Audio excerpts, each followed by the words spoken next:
व्यक्ति या जीव की पहचान को स्थापित करना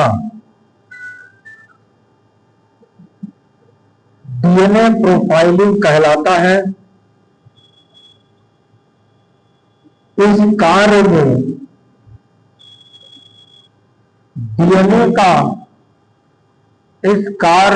डीएनए का आणविक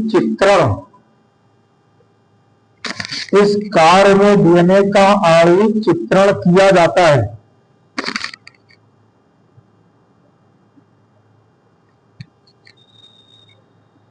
नेक्स्ट पैरा से लिखिए, डीएनए प्रोफाइलिंग के लिए किसी व्यक्ति के शरीर से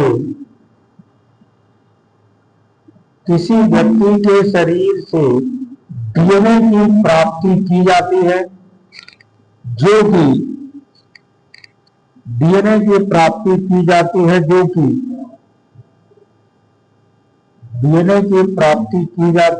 कि रक्त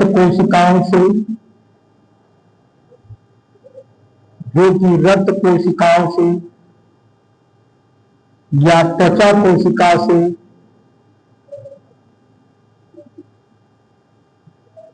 या जड़ सहित बाल से, त्वचा कोशिका से या जड़ सहित बाल से, बाल यानी हेयर से, या शुक्राणु से,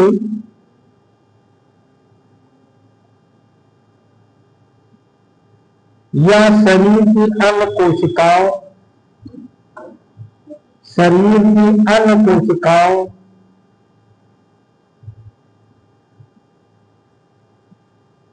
या ऊतकों से प्राप्त किया जा सकता है। ऊतक टिश्यू से प्राप्त, आपके शरीर की कोई भी कोशिका हो, जड़ सहित बाल का मतलब जैसे कहीं मान लीजिए आपस में मारपीट हुई, एक ने दूसरे का बाल पकड़ लिया, बाल खींच गया, बाल के साथ जड़ आ गई। केवल देखिए जो बाल होगा ना, बाल से डीएनए फिंगरप्रिंटिंग नहीं कर सकते, लेकिन एक काम हो सकता है क्राइम इन्वेस्टिगेशन। बाल की जो जड़ होगी उसमें मांस होगा, तो उससे डीएनए फिंगरप्रिंटिंग कर सकते हैं। बाल का क्या उपयोग होता है कि बाल क्यूरेटिव प्रोटीन है। बाल क्या है? Curative protein. आपका बाल या इनका बाल या हमारा बाल सब क्यूरेटिव प्रोटीन का बना है, लेकिन एक अंतर होता है, क्योंकि जो क्यूरेटिव प्रोटीन होती है, प्रोटीन क्या होती है? अमीनो एसिड की बनी होती है। अमीनो एसिड कितने होते हैं? 20 प्रकार के होते हैं। तो आपके बाल और हमारे बाल में जो अमीनो एसिड का जो सीक्वेंस होगा वो क्या होगा? अलग अलग होगा। क्यों अलग अलग होगा? क्योंकि आपका डीएनए हमारा डीएनए क्या है, तो कोई जीन ही जिसको बना रहा है। तो बाल को लेकर के रिवर्स जेनेटिक्स में जाके भी पता लगा। ऐसे कई केस में है, मर्डर हो गया, मर्डर के समय केवल बाल मिला, बाल को इन्वेस्टिगेट किया गया तो पता चला डेड बॉडी का बाल नहीं है, जो इस कार में और लोग बैठे थे उनका बाल। तो उस बाल से रिवर्स जेनेटिक्स में जाके पहले उस बाल को बनाने वाला कौन सा जीन है, जीन को पता लगा के भी लगाया जा सकता है। लेकिन डीएनए फिंगरप्रिंटिंग बाल से नहीं हो सकती, समझ रहे हैं? मांस का कोई टुकड़ा चाहिए, रक्त चाहिए, तभी हम डीएनए फिंगरप्रिंटिंग कर सकते हैं, बाल से नहीं कर सकते। आगे लिखिए, नेक्स्ट तरह से इस तकनीक का विकास 1984 में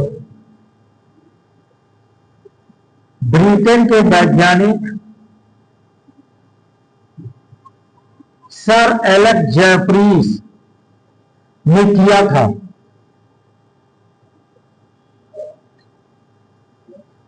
सर एलेक्स जेफरीज ने किया था। भारत में सन 1988 में CCMB, ये जानते हैं क्या है? लिख लीजिए, centre for cellular and molecular biology. Centre for cellular and molecular biology, ये अलग है ना, बायोलॉजी, CCMB, जो centre for cellular molecular biology, CCMB, Hyderabad के वैज्ञानिक डॉक्टर लाल जी सिंह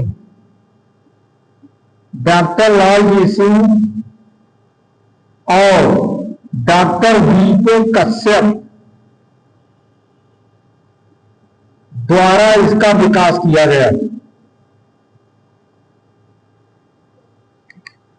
भारत में जो DNA फिंगरप्रिंटिंग के जनक हैं, उनको डॉक्टर लाल जी सिंह और डॉक्टर VK कश्यप को कहा जाता है। विश्व में पहली बार DNA फिंगरप्रिंटिंग के खोजकर्ता डॉक्टर एलेक्स जेफरीज थे। समझ रहे ना? आगे लिखिए, सन 1989 में पहली बार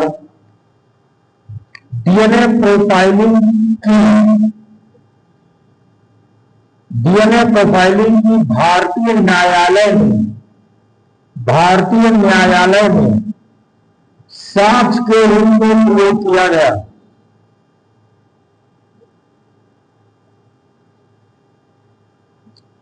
भारतीय न्यायालय इसे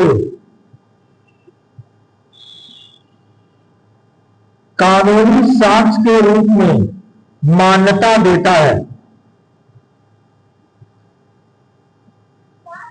साक्ष्य, एविडेंस, मान्यता देता है। आगे लिखिए, भारत में न्यायालय के प्रयोग के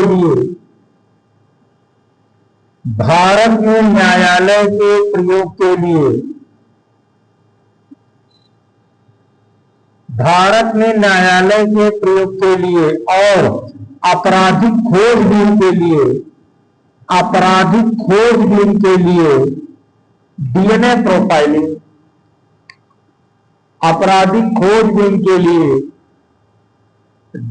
प्रोफाइलिंग,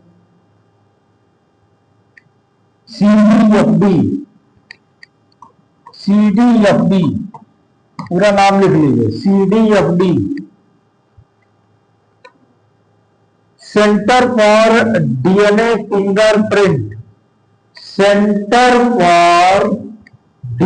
फिंगरप्रिंट एंड, लिख लीजिए, centre for DNA fingerprint and diagnostic, centre for DNA fingerprint and diagnostic, Hyderabad में किया जाता है। डायग्नोस्टिक्स एस लगा दीजिएगा, हैदराबाद में किया जाता है। देखिए, होता क्या था,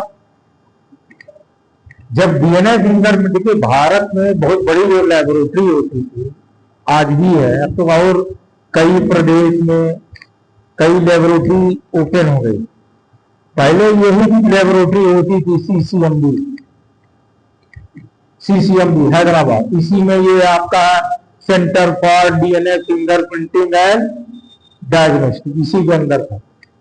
तो पहले कोई मर्डर हो जाता था, जब डीएनए फिंगरप्रिंटिंग नहीं थी, तो कैसे टेस्ट करते थे मालूम?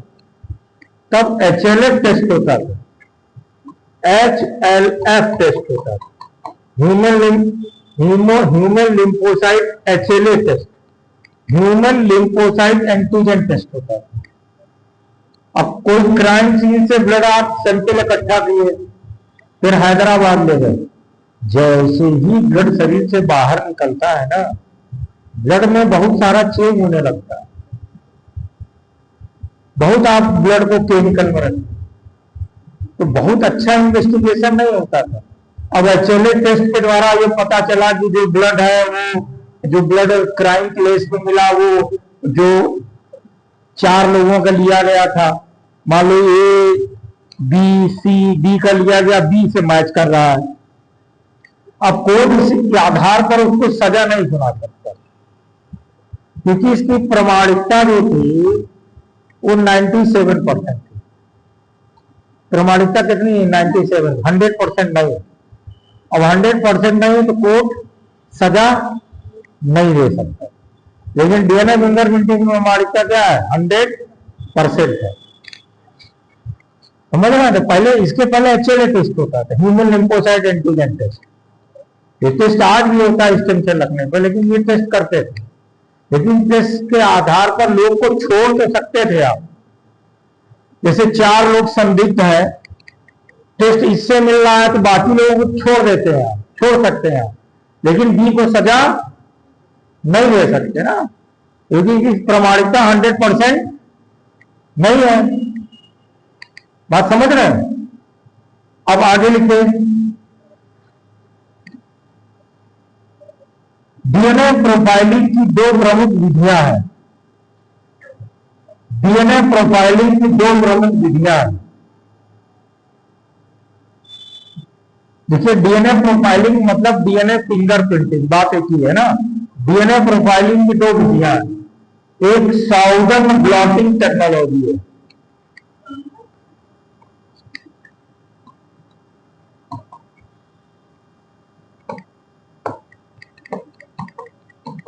एक तो साउदर्न ब्लॉटिंग टेक्नोलॉजी है, और जो दूसरी टेक्नोलॉजी है उसे कहते हैं पीसीआर। दूसरी टेक्नोलॉजी पीसीआर है, polymerase chain reaction. Polymerase chain reaction, polymerase chain reaction तकनीक। तो इसमें एक लाइन लिख लीजिएगा, साउदर्न ब्लॉटिंग टेक्नोलॉजी में। बहुत डिटेल में नहीं जाना है, इसमें बहुत कुछ है, लिख लीजिए। यह पुरानी विधि है,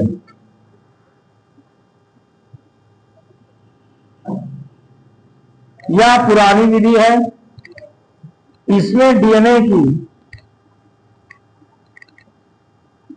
ज्यादा मात्रा में आवश्यकता होती है, इसमें डीएनए की ज्यादा मात्रा में आवश्यकता होती है।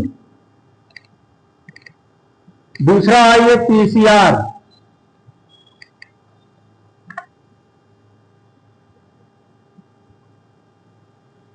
इस विधि में कम मात्रा में डीएनए की आवश्यकता होती है।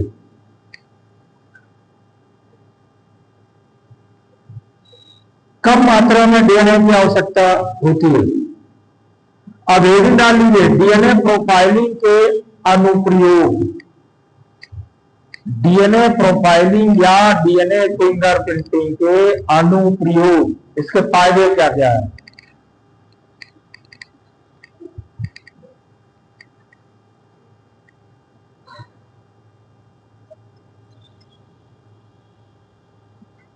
इसमें हेडिंग डालिए, हेडिंग डालिए, अपराध अनुसंधान में। अपराध अनुसंधान में,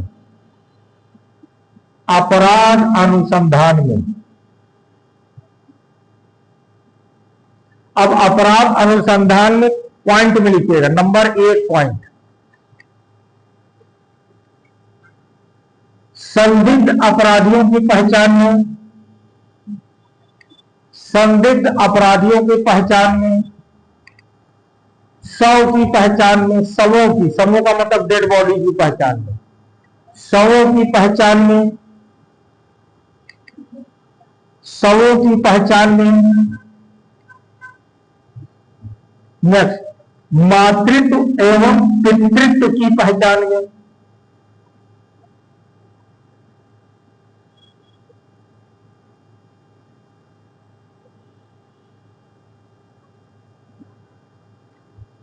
प्रवासी मामलों के निपटान में, प्रवासी मामलों के निपटान में। प्रवासी मामलों के निपटान में, जैसे बांग्लादेशी घुस आए हैं, अगर 147 करोड़ ओरिजिनल भारतीयों का डीएनए फिंगरप्रिंटिंग अपलोड हो जाए, अब क्यों नहीं हो रहा उसका रीजन अभी बताता हूं। तो कोई भी विदेशी घुसेगा पता चल जाएगा। और इसका एक उपयोग बायोडाइवर्सिटी को मेंटेन करने में भी है, जैसे शेरों की संख्या कम हो रही है, क्योंकि एनिमल ट्रेडिंग होती है ना बायोडाइवर्सिटी में, जैसे शेर है या कोई जंगली जानवर है जो कि फूड चेन में, खाद्य श्रृंखला में विशेष उपयोगी जानवर है, और उस जानवर की संख्या कम हो रही है, तो जो जितने हमारे पास जानवर है उनका डीएनए फिंगरप्रिंटिंग करके रख लेंगे। अब एनिमल ट्रेडिंग होगी, एनिमल को ट्रेडिंग करते समय पकड़ा जाएगा तो बता नहीं सकती ये एनिमल हमारे पास डाटा है, ये इसका डीएनए फिंगरप्रिंट है, तो वहां इसका फायदा है। समझ रहे हैं? अगला पॉइंट लिख लीजिए, जैव विविधता के संरक्षण में, जैव विविधता के संरक्षण में, अब इसमें लिख लीजिए जैव विविधता के संरक्षण में लिखिए, मवेशियों एवं जानवरों के नस्ल की पहचान, नस्ल की पहचान तथा इस आधार पर संरक्षण कार्यक्रम चलाए जा सकते हैं, संरक्षण कार्यक्रम चलाए जा सकते हैं।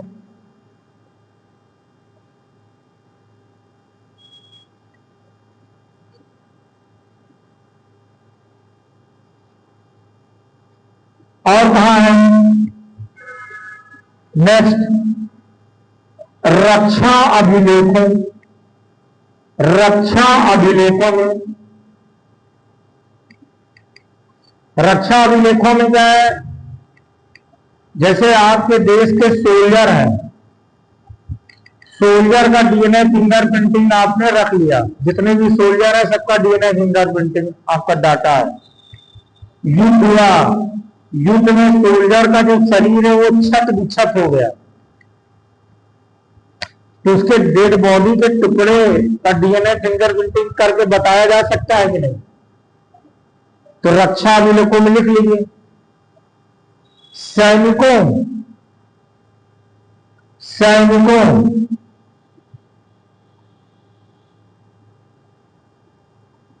के युद्ध के समय, सैनिकों के युद्ध के समय छत विक्षत शव की पहचान में, की पहचान में,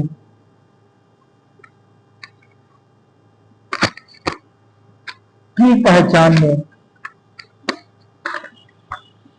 समझ में आ रहा है? अब बात करते हैं कि डीएनए फिंगरप्रिंटिंग का विरोध क्यों हो रहा है। ये तो लाभ मैंने बता दिए, फायदे बता दिए, अब इसकी समस्या क्या है। और ये पहले तो हेडिंग डालिए, जो डीएनए प्रोफाइलिंग बिल है 2019, लिख लीजिए डीएनए प्रोफाइलिंग बिल 2019।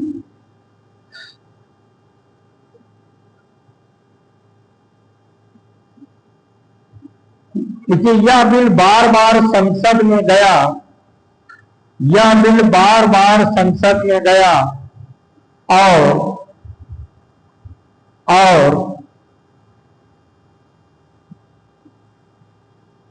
पास ना हो सका।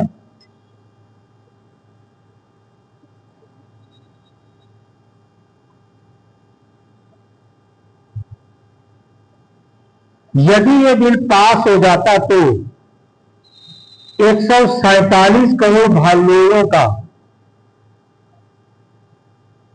147 करोड़ लोगों का डीएनए प्रोफाइल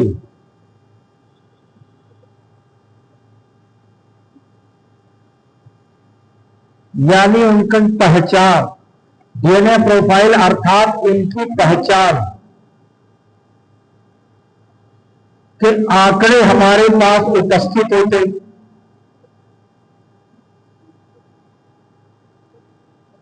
इसके फायदे निम्नलिखित थे। इसके फायदे निम्नलिखित थे। नंबर 1,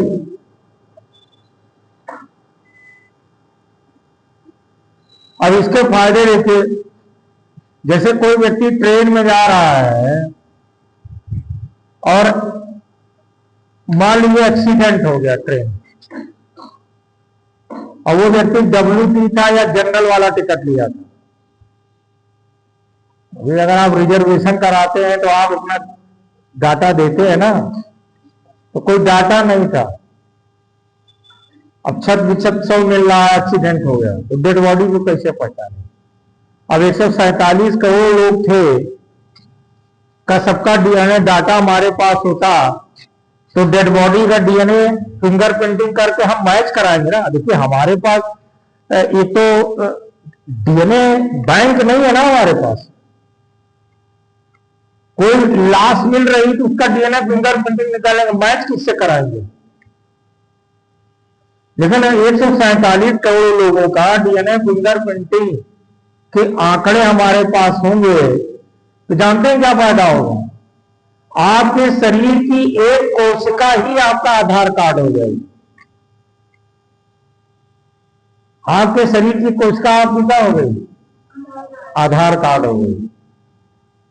यानी आपको आधार जेबा में लेके नहीं घूमना है, या कोई प्राकृतिक आपदा आ गई, बहुत सारे लोग मर गए, उनकी डेड बॉडी को क्या कर सकते हैं?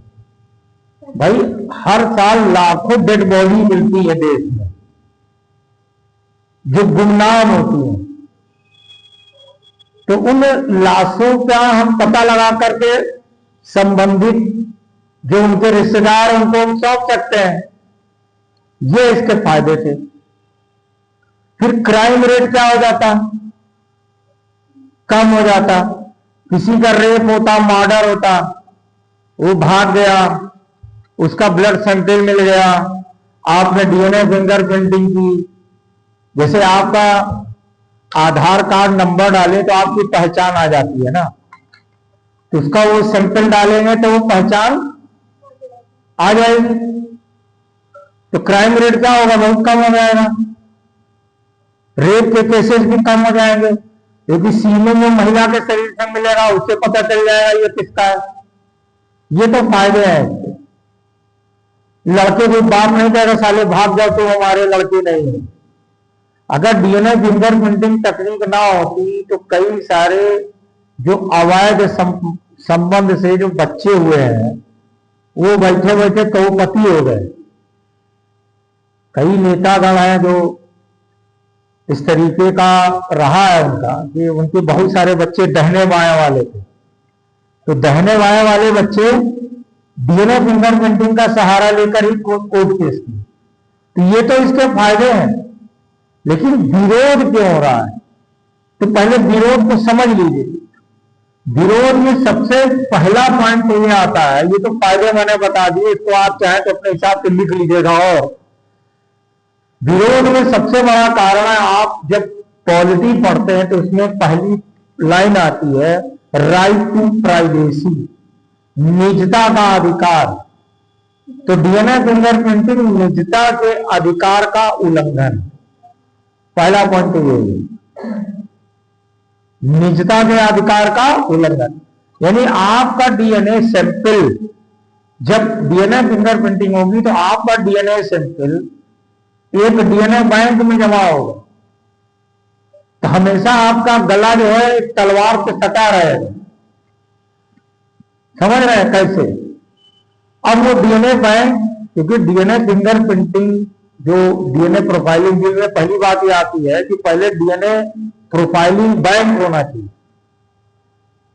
जहां पे आपका डीएनए सैंपल जमा होगा, वहां काम कौन करेगा? आदमी। अब इनसे हमारा झगड़ा होगा, इन्होंने कहा साले को देख लेंगे, अब वहां काम कौन करेगा? आदमी।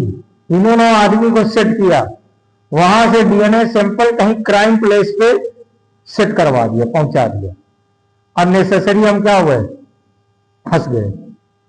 अब आप जा रहे हैं, आपका ब्लड निकाल के चेक कर रहा है, अब आपका ब्लड निकाला और ले जाके कहीं गिरा दिया, आपका ब्लड ही आपका आधार हो गया ना। अब आपके ब्लड को सैंपल को निकाला कि भैया पड़ोसी ने कहा इस साले को छोड़ना नहीं है।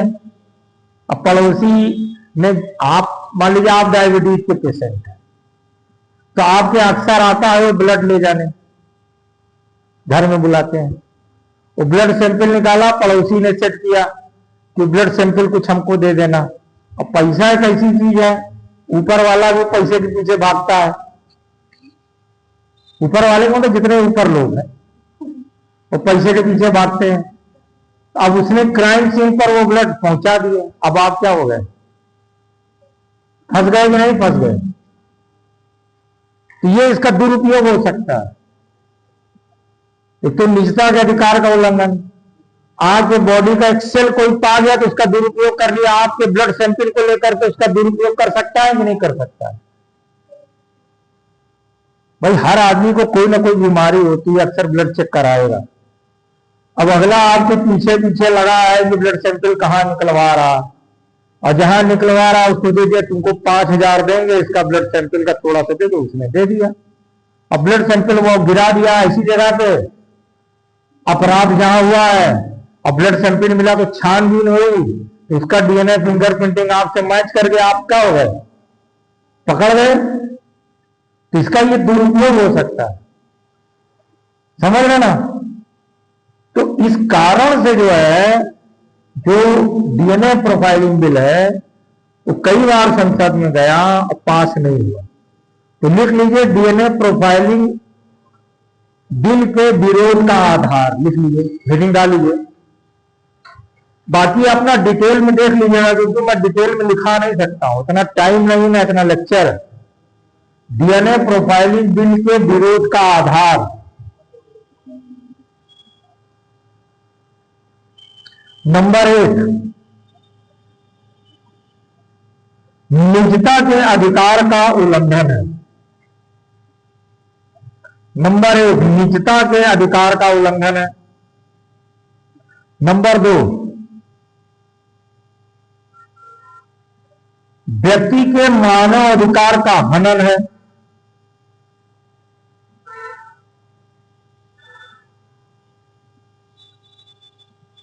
लोगों की गोपनीय जानकारी सामने आना,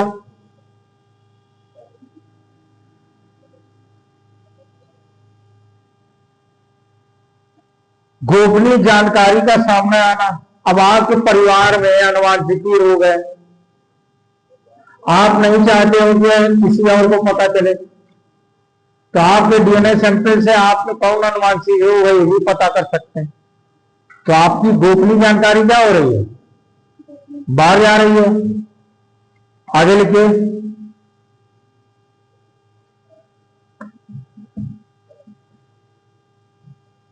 डीएनए बैंक में काम करने वाले लोग प्रशिक्षित होने चाहिए।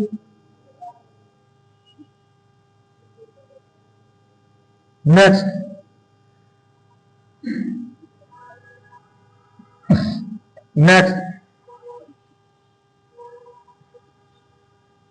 सबूत की स्थापना की जा सकती है। प्लांटिंग ऑफ एविडेंस, सबूत की स्थापना की जा सकती है।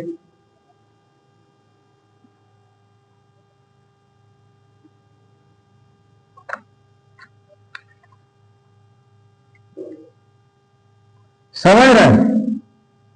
तो इन्हीं सब कारणों से, बाकी आप इसको देख के चाहे तो लिख लीजिएगा डिटेल में, क्योंकि डिटेल में बहुत मैंने आपको समझा दिया है कि फायदे क्या है नुकसान क्या है। देखिए इसके फायदे बहुत हैं, फायदे भी बहुत हैं।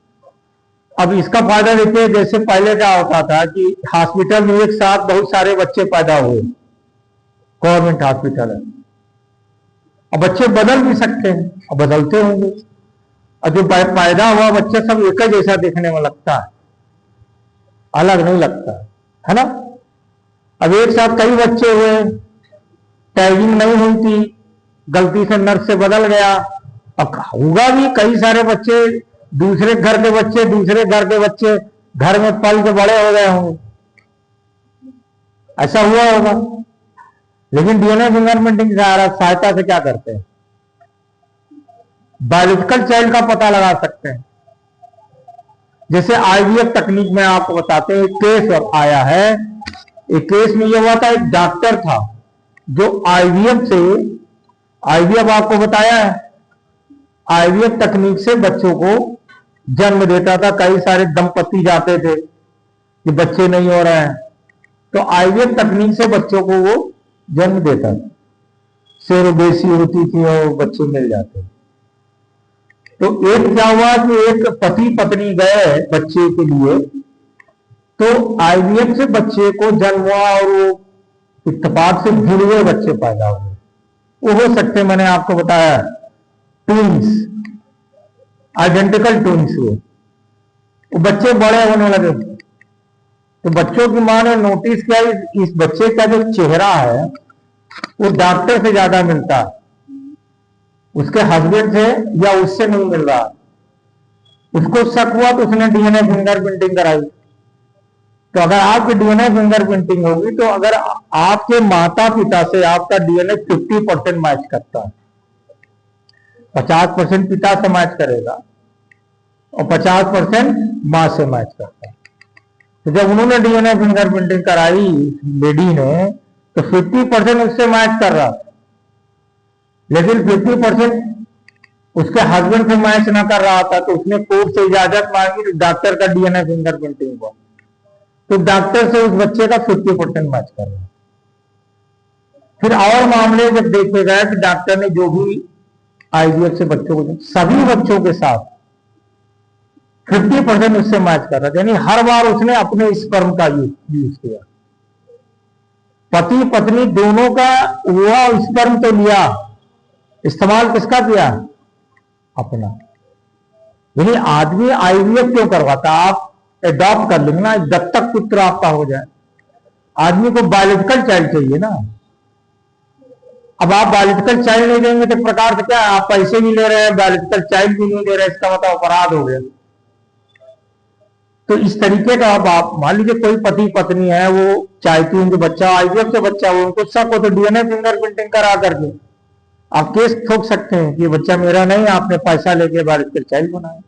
तो वहां पर इसकी उपयोगिता है। और सबसे बड़ा मामला भारत में 1988-89 के लगभग जो राजीव गांधी एसिसिनेशन केस हुआ था। राजीव गांधी का जो वहां पेड़ बंदूर गए थे साउथ में, एक महिला की वजह से उनकी मौत हो गई थी ना, वो ह्यूमन बम बन के उनके शरीर के चिथड़े हो गए थे। तो राजीव गांधी के शरीर के भागों को एकत्रित करने में भारत में पहली बार डीएनए फिंगरप्रिंटिंग का सहारा लिया गया। और इसमें लिया गया था उनके बच्चों का, राहुल और प्रियंका का। डीएनए को लेकर के मैच करा के देखा गया कि ये जो अंग है ये राजीव गांधी का है कि नहीं। तो इस तरीके के मामले में निस्तारण में डीएनए फिंगरप्रिंटिंग क्या हो जाता है, बहुत उपयोगी हो जाता है। यानी पति पत्नी के साथ धोखा करे और या पत्नी पति के साथ धोखा कर रही है, तो आप चाहें तो अपने बच्चे का डीएनए, देखिए इस तरीके के कई मामले आते हैं। कई बार क्या होता है शुरू में कि जब डीएनए फिंगरप्रिंटिंग तकनीक शुरू हुई तो पति पत्नी का मामला है, बच्चे हुआ, बच्चा बड़ा हो रहा है, अब पति पत्नी दोनों को लगा कि डीएनए फिंगरप्रिंटिंग कराना चाहिए। तो हॉस्पिटल में गए, कहे मेरा बच्चा है ही नहीं। उन्होंने पति पत्नी दोनों का फिंगरप्रिंट कराया तो पता चला पत्नी से मैच कर रहा है। अब पत्नी से मैच कर रहा तो ये श्योर है कि बच्चा इसी स्त्री का है, हस्बैंड से नहीं मैच कर रहा। तो अननेसेसरी उनके घर में डिस्प्यूट होगा कि नहीं होगा। तो बाद में किया जाता है केवल उसकी मां से डीएनए को मैच कराया जाता है। मां से मैच कराने में उनके घर में डिस्प्यूट, उनके घर का मामला है ना, है तो स्त्री का बच्चा, अब उसके हस्बैंड से नहीं मिल रहा, अब ये उनके अपना घर का मामला, इसमें हमको कोई लेना देना नहीं। तो इस तरीके के मामले के निस्तारण में ये तरकीब बहुत उपयोगी हो जाती है।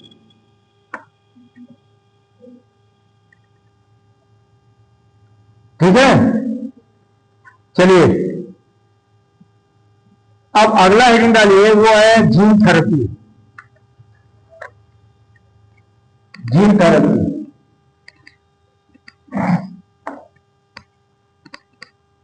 जीन थेरेपी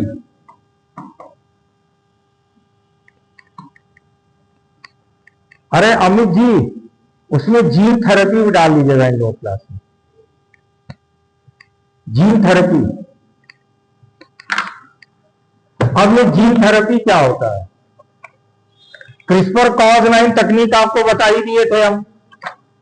तो पहले आइए समझते हैं कि ये जीन थेरेपी तकनीक है क्या। मतलब जीन थेरेपी एक ऐसी तकनीक है जिसमें गलत जीन के स्थान पर सही जीन का क्या कर देते हैं? प्रत्यारोपण कर देते हैं। तो पहले कुछ लाइन लिख लीजिए, फिर डायग्राम बनाते हैं। देखिए, जीन थेरेपी जेनेटिक इंजीनियरिंग और जीनोम एडिटिंग पर आधारित जीन थेरेपी, जेनेटिक इंजीनियरिंग और जीनोम एडिटिंग पर आधारित चिकित्सकीय विधि है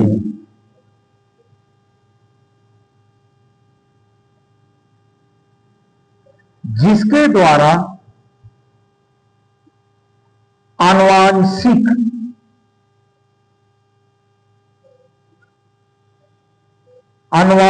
असाध्य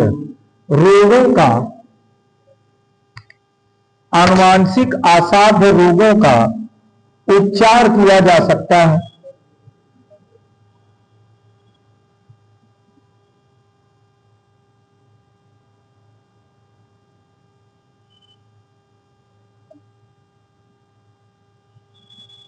ऐसी बीमारियां जो किसी जीन विशेष में ऐसी बीमारियां जो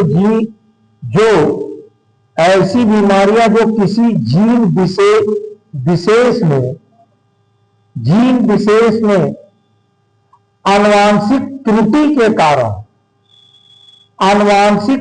के कारण होती है,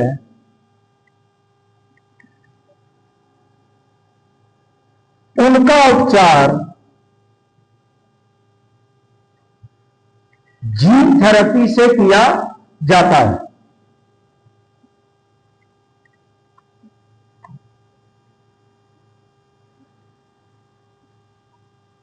अब देखिए, जीन थेरेपी में हम करते क्या है। देखिए, जीन थेरेपी की कई विधियां हैं। In situ gene therapy, ex situ gene therapy. तो बहुत ज्यादा इसके पचड़े में ना पड़िए, काम भर की चीज समझ लीजिए, क्योंकि बहुत ज्यादा इसमें बहुत कुछ है। इसमें करते क्या, जैसे मान लीजिए मैं हूं, मुझे थैलेसीमिया बीमारी है। थैलेसीमिया वो बीमारी होती है जिसमें व्यक्ति का हर महीने रक्त बदलना पड़ता है।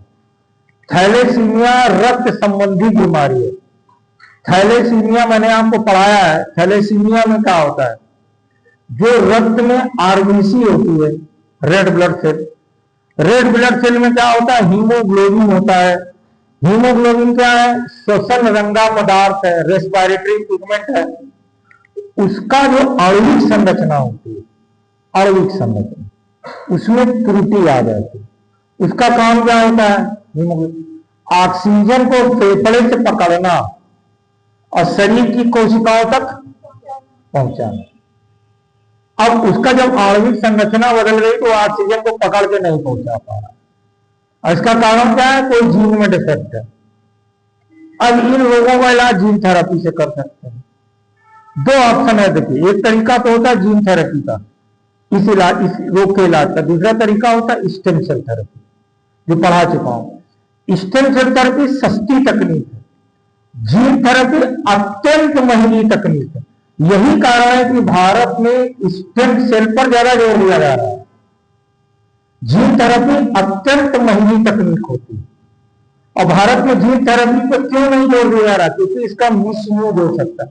अब हम मिलियन है, जैसे आपके मार्क जुगरबर्ग है, जुकरबर्ग सॉरी, एलन मस्क है, या आपके भारत में अंबानी परिवार है, बहुत पैसा। उन्होंने प्लान किया यार ऐसे बच्चा पैदा करेंगे जिसमें सर्वगुण संपन्न है, सर्वगुण संपन्न। अब क्या करेंगे? जीन थेरेपी की सहायता से पैदा होने से पहले बच्चे में सभी उन्नत किस्म के जीन डाल देंगे। इंटेलिजेंट का जीन, हैंडसम होने का जीन, लंबाई का जीन, सारा जीन डलवा देंगे। तो जो बच्चा पैदा होगा उसे क्या कहेंगे? Designer baby. ये क्या होगा? आपकी पॉलिटी क्या कहती है? समता का अधिकार। और वो स्पेशल बच्चा हो गया तो अलग हो गया या नहीं हो गया?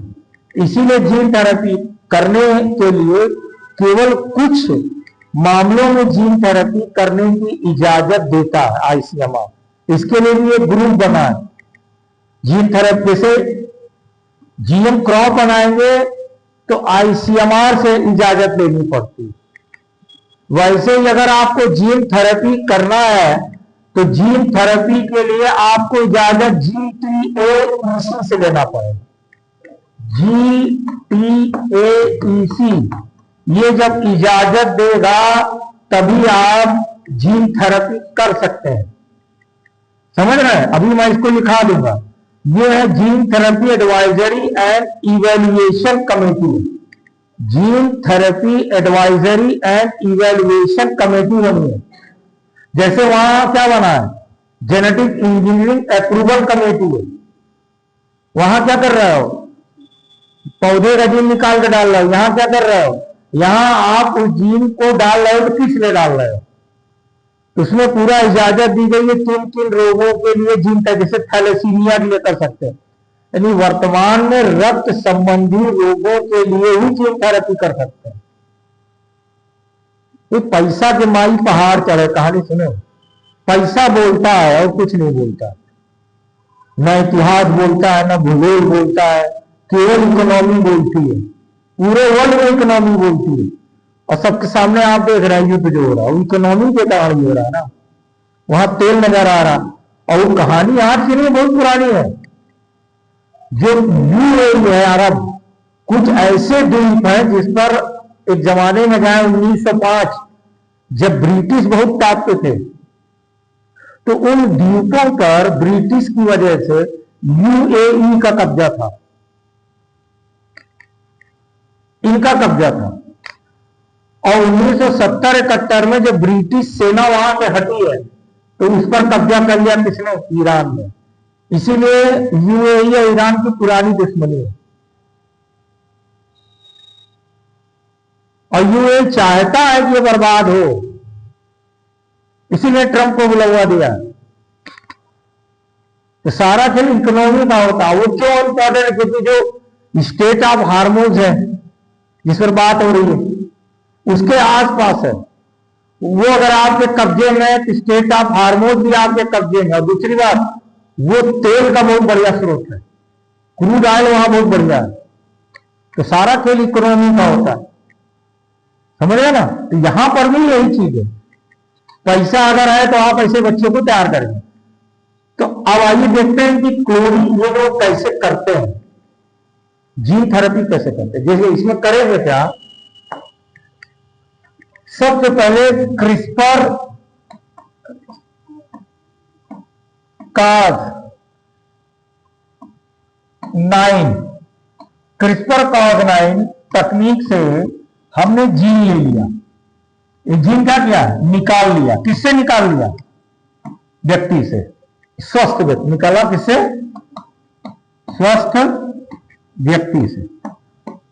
आपने निकाल लिया, ये जीन निकाल लिया। अब जीन की क्लोनिंग कर ली। क्लोनिंग बताया मैंने, निकाल के व्यक्ति की क्लोनिंग कर दी, जीन के क्लोन बना दिए। अब ये जीन क्या, अगर ये जीन डाल देंगे तो व्यक्ति में जो थैलेसीमिया रोग है या सिकल सेल एनीमिया रोग है नहीं होगा। अब वो क्या करते हैं, जीन को एक वायरस होता है, ये वायरस है, वायरस, ऐसा वायरस लेंगे जो रोग वायरस आप में रोग ना करता। प्रकृति में बहुत सारे वायरस ऐसे होते हैं जो हमारे लिए बिल्कुल नुकसानदायक नहीं। अब इस जीन को इस वायरस में प्रत्यारोपित कर देते हैं। ये वो ऐसे दिखा दीजिए ना, ये जीन है आपका। अब ये जीन इसमें आपने डाल दिया। अब ये क्या हो गया, ये जेनेटिक इंजीनियर्ड वायरस हो गया कि नहीं हो गया?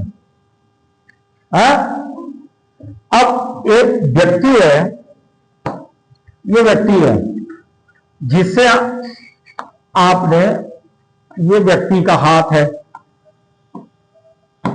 यहां बोन मैरो, यहां से आपने सिरिंज से क्या निकाल लिया? ये क्या है? Bone marrow.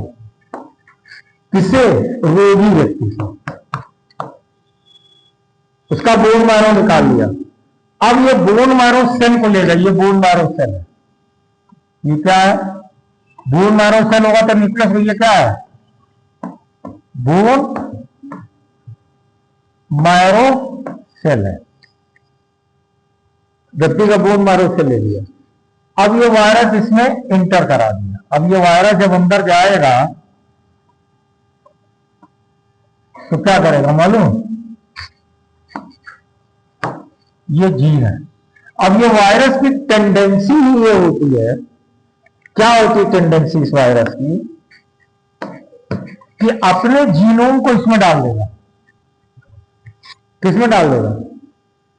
इसके केंद्रक में। तो जब केंद्रक में अपने जीनोम को यानी अपने डीएनए को डालेगा तो साथ में ये जीन भी तो चला जाएगा, जो नॉर्मल जीन है। अब जब नॉर्मल जीन है, अभी अब इसकी क्या करेंगे? अब इसकी संख्या हम बढ़ा लेंगे, मल्टीप्लाई कर लेंगे, बहुत सारी बोन मैरो सेल बना देंगे। ये क्या हो गई? बहुत सारी बोन मैरो सेल हो गई। यानी आपने क्या किया? मल्टीप्लाई किया नंबर। अब बहुत सारी बोन मैरो सेल हो गई, तो अब आपने क्या किया? इसको फिर से सिरिंज की सहायता से क्या किया? इसमें इंजेक्ट कर दिया, इंजेक्शन लगा दिया इसको। तो ये नॉर्मल बोन मैरो चली गई, तो नॉर्मल जीन चला गया। तो नॉर्मल जीन चला गया तो क्या हो गया? नॉर्मल आरबीसी बनने लगी। अभी जीन थेरेपी का उपयोग केवल कुछ रोगों के लिए कर सकते हैं। अब जैसे किसी को प्रोजेरिया है, जैसे पीछे क्लास में पढ़ा है, उसके लिए कोई तरीका नहीं। पैदा होने से पहले थोड़ी पता था कि प्रोजेरिया होगा। और प्रोजेरिया का मतलब शरीर की प्रत्येक कोशिका जो उम्र की कारक जीन होता है वो प्रभावित है, तो उसमें नहीं हो सकता। जीन थेरेपी का उपयोग रक्त संबंधी रोगों में भी हो सकता है, और उसमें से कुछ रोगों को के लिए इजाजत मिली है। समझ गए कि नहीं है? ये हमने ले लिया, निकाल लिया। किससे लिया? स्वस्थ व्यक्ति से। स्वस्थ व्यक्ति से हमने क्रिस्पर पावर से निकाल लिया। तब डायग्राम बनाना चाहें तो अपने हिसाब से बना लीजिए, फिर नोट करा दे।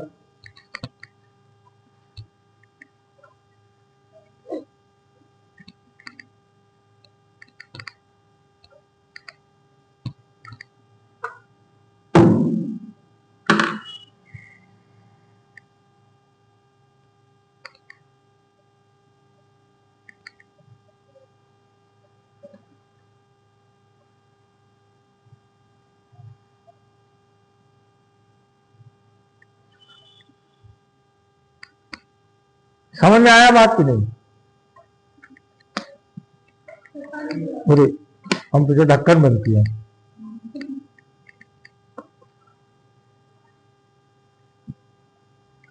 जरा पानी ला दो यार, गर्म हो गया।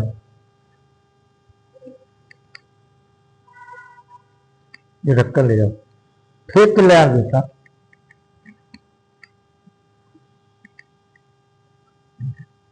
समझ में आया? लेकिन इस तकनीक पर भारत में उतना जोर नहीं देते, महंगा है, महंगी तकनीक है। जीन निकाल के डालना महंगा है। अब इन रोगों का इलाज स्टेम सेल थेरेपी से भी कर सकते। वो क्या है? सस्ता है, सस्ती तकनीक है ना। एक्यूरेसी इसमें ज्यादा है, लेकिन महंगी तकनीक है। इसमें करोड़ों करोड़ों खर्चा होगा।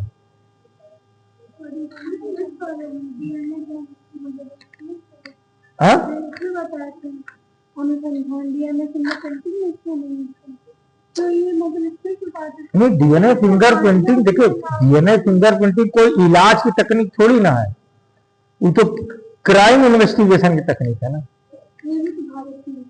ये तो होता है, ये अलग चीज है भाई। मेरी बात समझिए, डीएनए फिंगर प्रिंटिंग तकनीक तो क्राइम इन्वेस्टिगेशन के लिए है ना, कहीं मर्डर हो गया वो पता लगाने के लिए। अपराध जांच की विधि है ना। जीन थेरेपी अपराध जांच की विधि थोड़ी है, ये तो रोगों के इलाज की विधि है ना।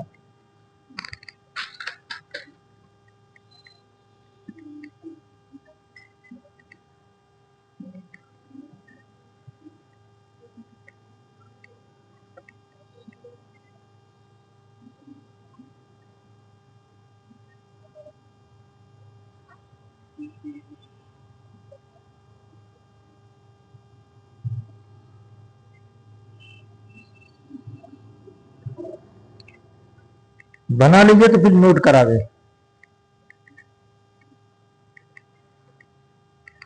बताइए कल छुट्टी रहेगी, क्या करें? कल भी क्लास लेते। अरे कल गुड फ्राइडे छुट्टी है भाई। हम लोग दिक्कत होती ना, बाहर से फिर कमरा में रहो दिन भर, कोई काम नहीं।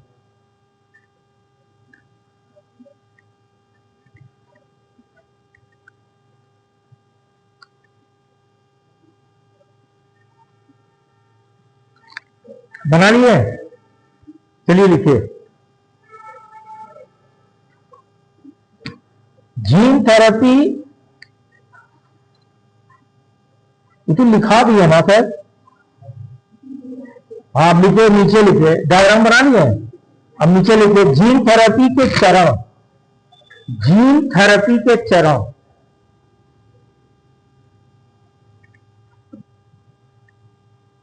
नंबर 1, इतना लंबा है जिसको जो बताया है इसको चरण में लिखवा देते हैं। नंबर 1, रोग के लिए उत्तरदायी, रोग के लिए, रोग के लिए उत्तरदायी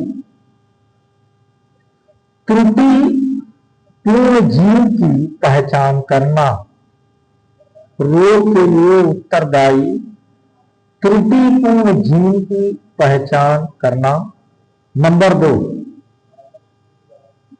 किसी स्वस्थ व्यक्ति के जीनोम से समान जीन को प्राप्त करना, समान जीन को प्राप्त करना।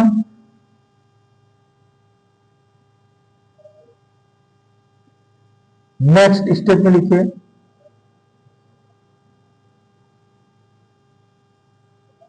विषाणु की सहायता से या वायरस की सहायता से समान जीन को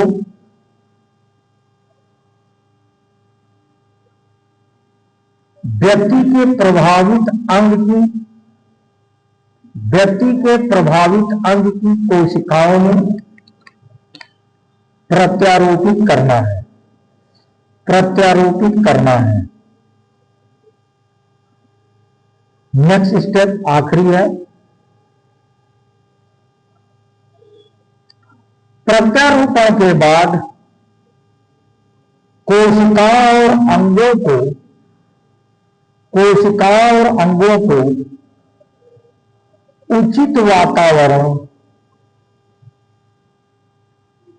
प्रदान करना, जिससे जीन की अभिव्यक्ति, जिससे जीन की अभिव्यक्ति शुरू हो जाती है और रोगी की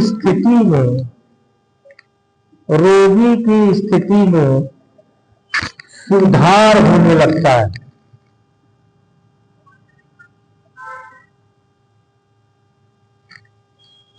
अगर देखिए जीन थेरेपी का प्रथम परीक्षण, नेक्स्ट पैरा से लिखिएगा, जीन थेरेपी का प्रथम परीक्षण डॉक्टर एंडरसन के द्वारा 1990 में किया गया। इनके द्वारा सिट्स बता चुका हूं आपको पीछे क्लास में, SCIDs severe combined immunodeficiency syndrome पीछे आपने लिखा होगा। सिट्स नामक रोग का इलाज किया गया।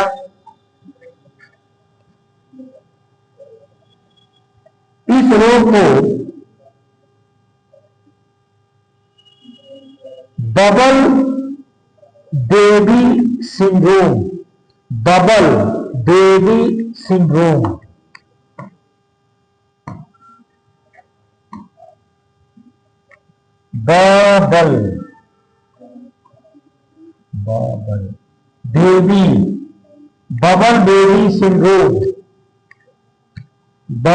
बबल स्पेलिंग गलत लिख दिए भाई,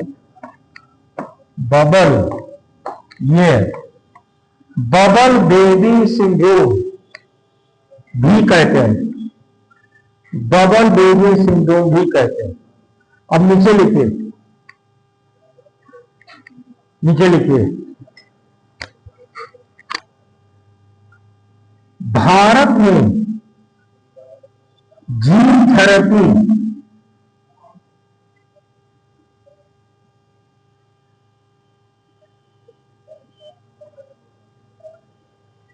पर निगरानी ICMR करता है।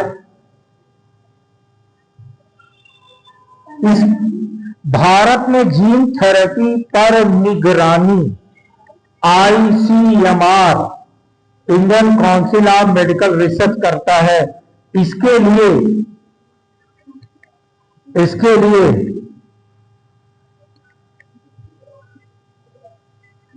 GTAEC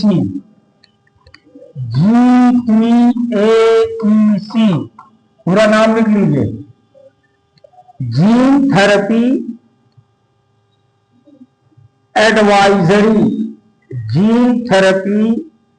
advisory and evaluation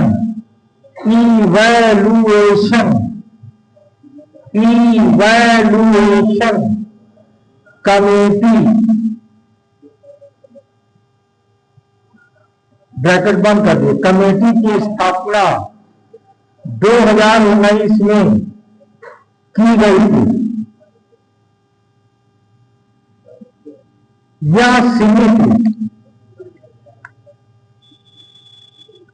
Bharat में होने वाली जीन थेरेपी पर निगरानी रखती है। अब हेडिंग डालिए, जीन थेरेपी के प्रकार, जीन थेरेपी के प्रकार। ठीक है, करने के आधार पर तो जीन थेरेपी दो प्रकार का है, इन सीटू है, एक्स सीटू है।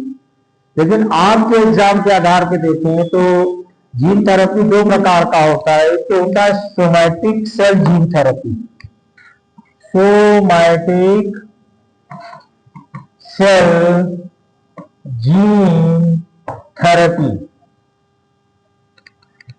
एक तो सोमैटिक सेल जीन थेरेपी है, और जो दूसरा है आपका वो है gametic cell gene therapy, gametic cell gene therapy.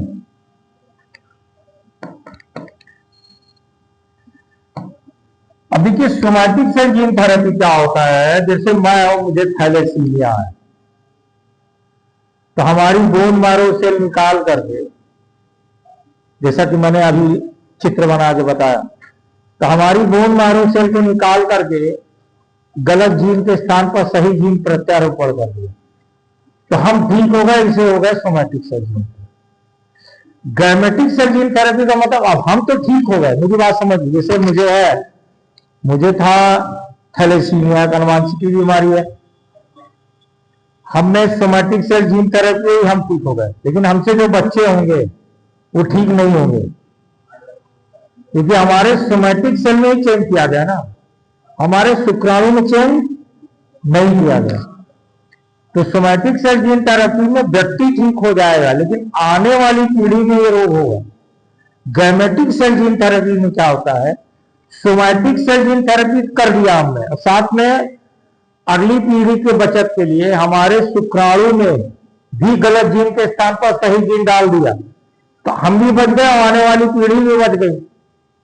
लेकिन ये बहुत कारगर नहीं है। विश्व में बहुत सारे देशों में इसकी इजाजत नहीं, इसकी सफलता की दर बहुत कम है gametic cell gene therapy.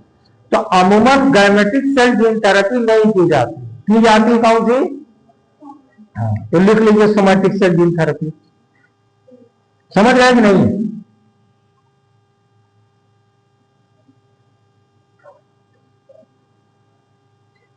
Hindi में इसे कायिक कोशिका जीन थेरेपी भी कहते हैं।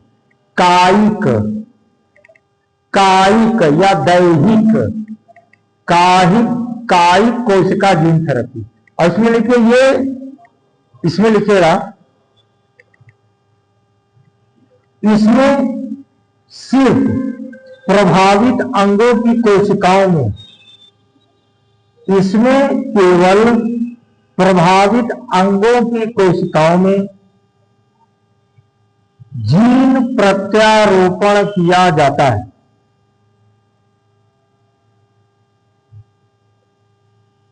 इसका प्रभाव केवल उसी व्यक्ति तक रहता है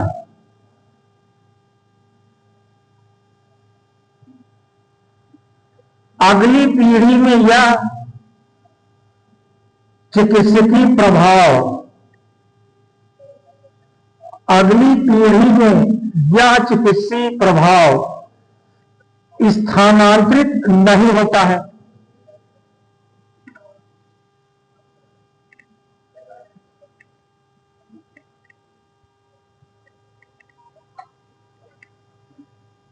गैमेटिक सेल जीन थेरेपी लिख लीजिए।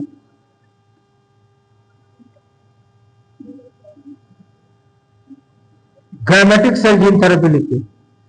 इस विधि में प्रभावित अंगों के साथ साथ अंडाणु व शुक्राणु, इस विधि में प्रभावित अंगों के साथ साथ अंडाणु व शुक्राणु, जनन कोशिकाओं में भी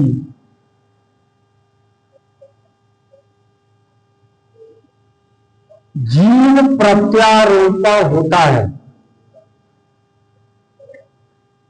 जीन प्रत्यारोपण होता है,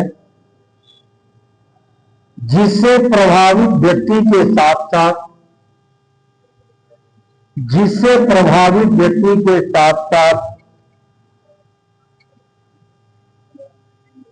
भावी पीढ़ी का भी बचाव हो जाता है।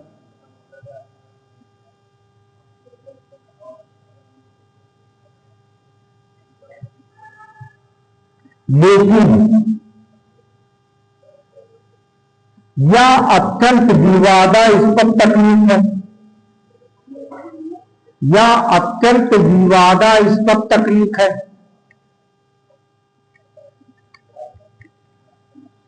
इसकी सफलता दर भी अत्यंत कम है।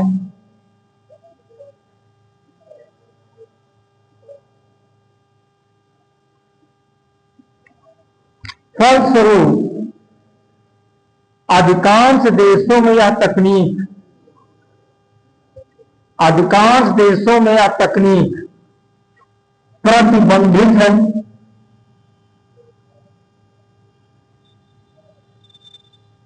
अब हेडिंग डालिए जीन थेरेपी की उपलब्धियां। जीन थेरेपी की उपलब्धियां, जीन थेरेपी की उपलब्धियां विश्व में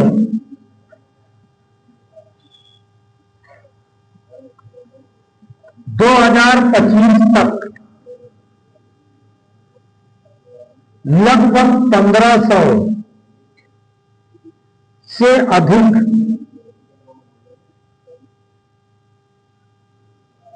जीन थेरेपी परीक्षण किए गए हैं।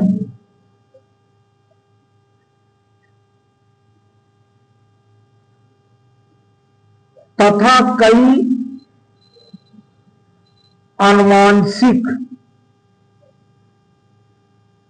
बीमारियों का उपचार किया गया। इसके द्वारा सिट्स,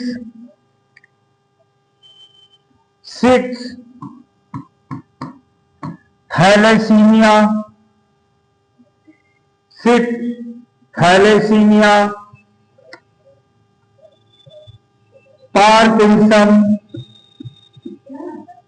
पार्किंसन रोग का नाम है, Parkinson, sickle cell anaemia, Parkinson, sickle cell anaemia, haemophilia, leukaemia,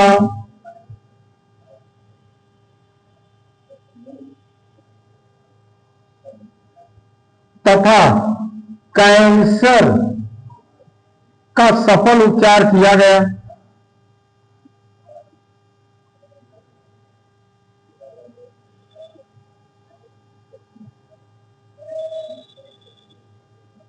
यह एक मानव चिकित्सकीय विधि है।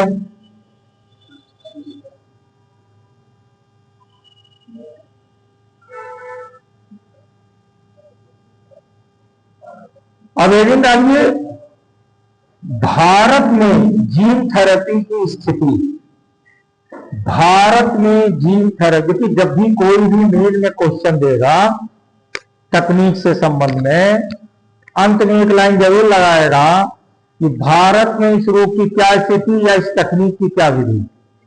तो हेडिंग डालिए, भारत में जीन थेरेपी की स्थिति, डाल के छोड़ दीजिए। अब अगले क्लास में आपको बता देते हैं, एक तो ये जीन थेरेपी आपका खत्म कर देंगे, फिर आ जाएंगे कैंसर से संबंधित एक नई तकनीक आई, उस पर बात करेंगे। फिर 2026 में अभी नया शक्ति प्रोजेक्ट आया है। वो प्रोजेक्ट क्या है? रोग से संबंधित है, बायोलॉजिक और बायोसिमिलर दवाओं की बात की गई, वो बात करेंगे, वैक्सीन की बात करेंगे, एंटीबायोटिक की बात करेंगे। जब ये सब टॉपिक खत्म होगा तब स्पेस टेक्नोलॉजी में इंटर करेंगे। चलिए।